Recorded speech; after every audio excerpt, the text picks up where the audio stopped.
जनपद कल्याणी की आध्यात्मिक यात्रा। जब नंद के प्रत्यावर्तन की सभी आशाएं विफल हो गई तो शनैः शनैः जनपद कल्याणी इस दुख से उबरने लगी।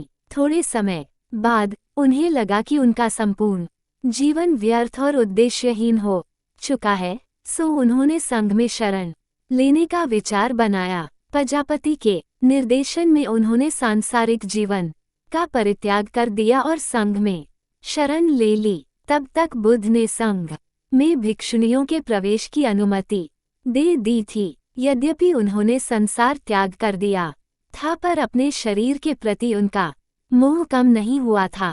अपने शारीरिक सौष्ठव का गर्व सदा उनमें पलता रहता, अपिच शारीरिक सौंदर्य सहित अन्य सभी सांसारिक वस्तुओं की अनित्यता को रेखांकित करते बुद्ध वचनों को सुनने की वे हिम्मत न करती। साथ ही उन्होंने ये भी कभी नहीं सोचा कि उनकी अप्रतिम सुंदरता एक दिन धूमिल हो जाएगी। फिर भी एक दिन मठ की अन्य भिक्षुणियों के साथ वे बुद्ध के उपदेशों को सुनने चली ही गई।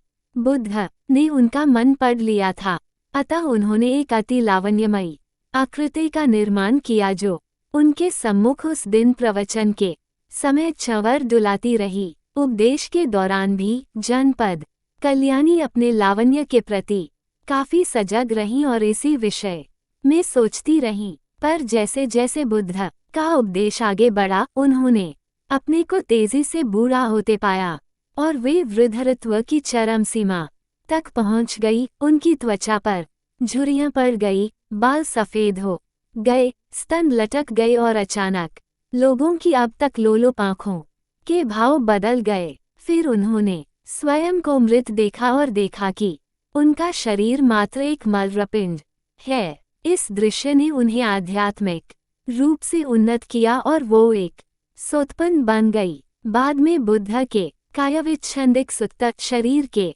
क्षरण की प्रक्रिया पर प्रवचन को सुनकर उन्होंने अरहत पद प्राप्त किया।